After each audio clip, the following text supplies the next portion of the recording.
Please join me in welcoming the champion of the 78th U.S. Women's Open, Allisen Corpuz. Allisen, just talk a little bit about what's going through your mind right now.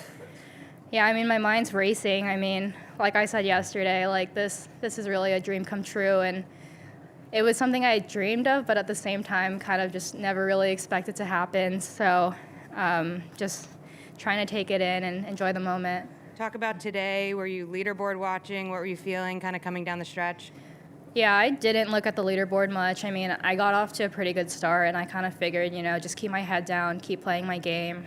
Accidentally saw a leaderboard, I think on 14 or 15. But just tried to stick to the same game plan and just told Jay, let's try to make a few birdies coming in, and let's just bring it home. What are some of your early memories of the U.S. Women's Open, and kind of what sticks out to you about this championship?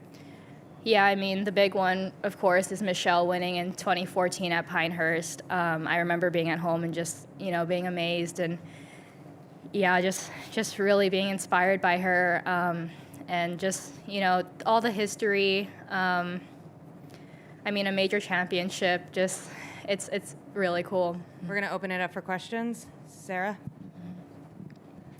Congratulations, Allisen. Just kind of put it into words what this one means. You came close a few times last year as a rookie, came close a few times earlier this year, but to finally get it done and to wait for this one, what does it mean? Yeah, I mean, I feel like everything that's happened this year has kind of prepared me for this moment. Super special that both of my parents are out here this week. I mean, my dad only does KPMG and the U.S. Open, so really nice that he's out here. I had a ton of family friends out. I had my aunt and uncle and cousin out earlier, boyfriend's parents, my college teammate, just a lot of people out here. It was just really awesome to know that we're at Pebble, just such a historic venue, and yeah, just really amazing.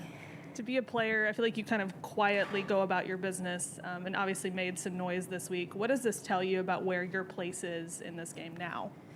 Yeah, I mean, I talked to a few people about it even going into today, and it was kind of just like, no matter what happens today, it's been a good week. Just, go out there, have some fun, and really, really happy that I did win, but even if I hadn't, it would have validated a lot of the work that I've put in. Zephyr? I noticed you let out a small fist pump on the 15th green after you made that birdie putt. Was that the first time that you let your mind wander ahead of what might be to come? I mean, my mind kind of drifted to it, like, on and off throughout the day. I mean, I made the birdie 1 and 3, and just kind of told myself, stay in the moment. It's obviously not done yet. Still a lot of golf to play. And I think that was the moment when I kind of knew, I just need to get home. Front row, Ron? Allisen, obviously this would have mattered wherever it happened, right, to win the U.S. Women's Open. But the fact that it happened here at Pebble, how much will that, when you think back 20, 30 years from now, how much do you think that will factor in? And as sort of a corollary to that, what does it mean for the women's game that viewers are tuning in to watch on a course they probably all know very well or are familiar with watching? Yeah, I mean, I think personally when I watch golf on TV, it makes it so much more interesting to know the course. And I think, like you said, it helped get us a lot of viewers this week, especially just knowing the history. I mean, Tiger just absolutely annihilated this place. So, yeah, it's really special. I mean, 20, 30 years from now, like you said, I think just the fact that it's a U.S. Open means a lot to me, but knowing that it's at Pebble makes it even sweeter. Kevin? Allisen, what made that little girl fall in love with golf when you were, back growing up in Hawaii? What was it that drew you to golf? Honestly, I sucked. I just wanted to get better. I think that's just kind of who I am, as a person. Just if something can be done better, that's how I want to do it. And yeah, I mean, it was an activity that I shared with my dad and my older brother on the weekends at first. So just having that family time and just wanting to get better. Do you remember anything specifically about sucking? I mean, no one can hit the ball at first, right? It was the little driving range, try to get it over the end of the driving range and then try to get it to the first flag, second flag, just hitting it a little longer each year. But yeah, I just had so much fun. Second row on the right? Yeah. Can you tell us for your background, golf background, your mother is still Korean, right? Yeah, my mom's Korean and my dad's Filipino. Yeah, and then Do you have any studying? When did you studying the golfing? I started when I was like 4 or 5 years old. My parents actually live on Kapolei Golf Course on the left side of number 7. So yeah, my dad's always been a really big golf fan and just got us into it really young.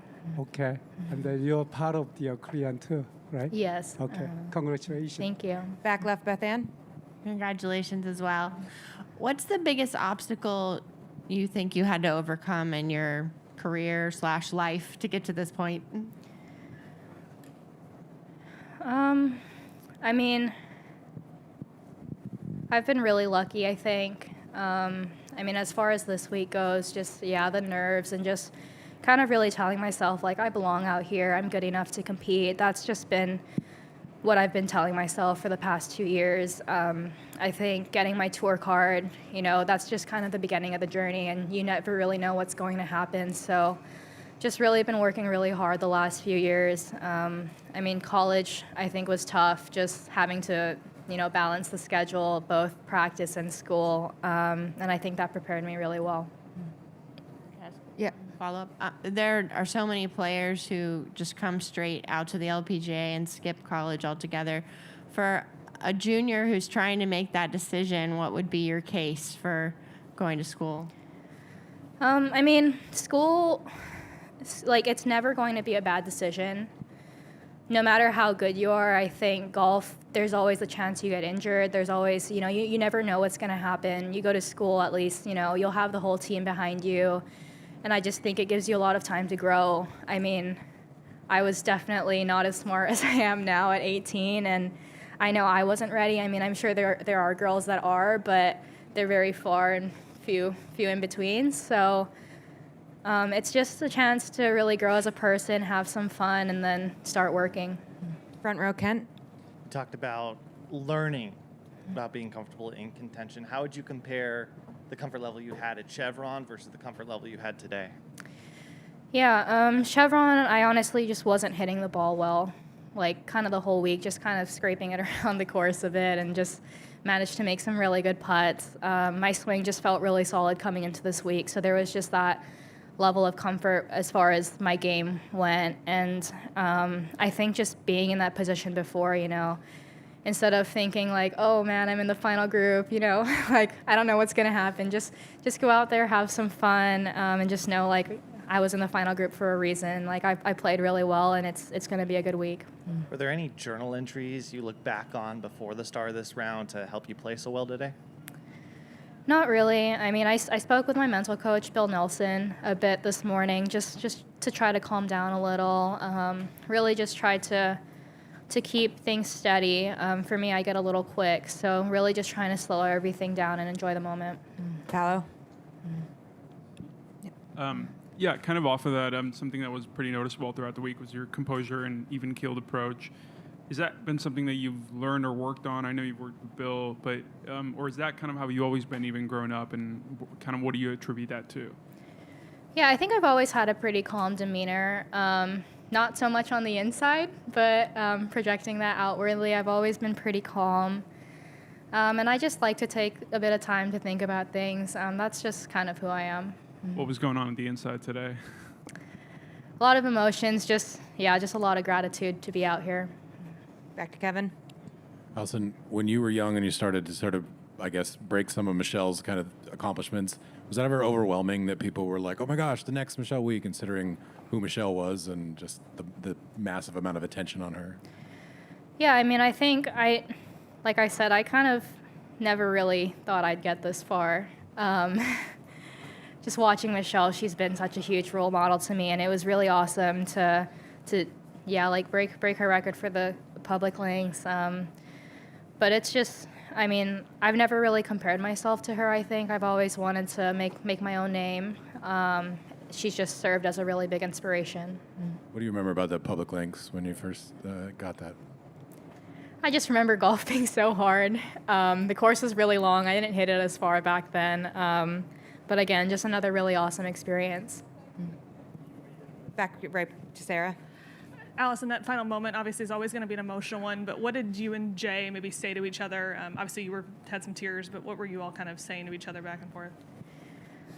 Just that we did it. I mean, I honestly haven't talked to him much since that last putt went in. Kind of got swarmed by my people, but yeah, really excited for both of us. He works really hard for me, and I mean, he's one of my best friends at this point, probably. So just to be able to share that with him is really special.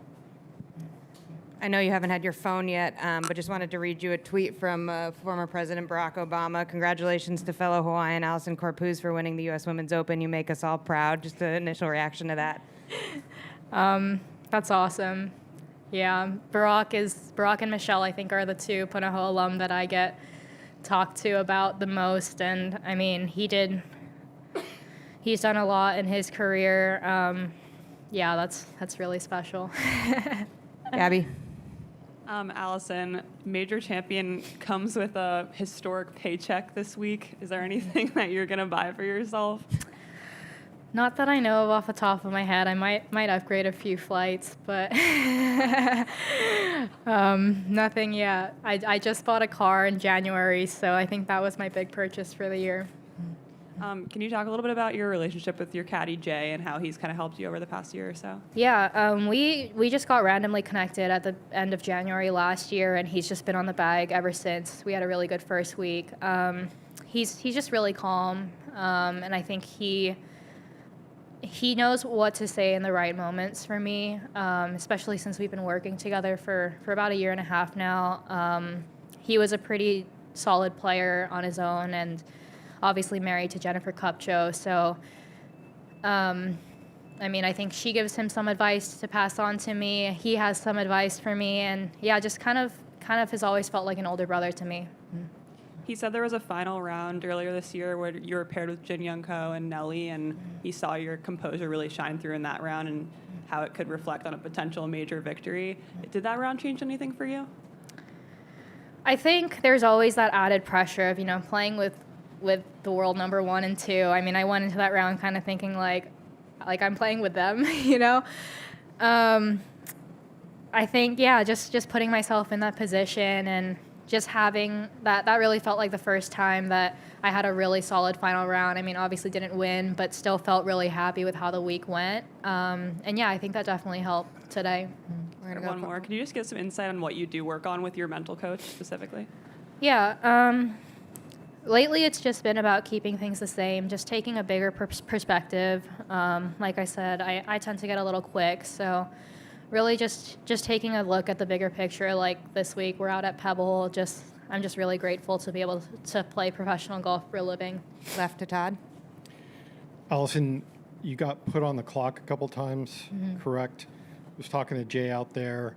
How did you handle that?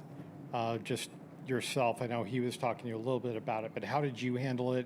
And then you kind of came back with the back-to-back birdies once you were off. So tell me about it. Yeah, I've had a few instances in the past where I kind of let that get to me, and obviously not happy about it, but just kind of rushed things a little and didn't hit a good shot. So I told myself that's just kind of how the course plays sometimes. You have a tough hole, you fall behind. So just told myself that we'd catch up later and just stay calm, just keep doing everything at the same pace.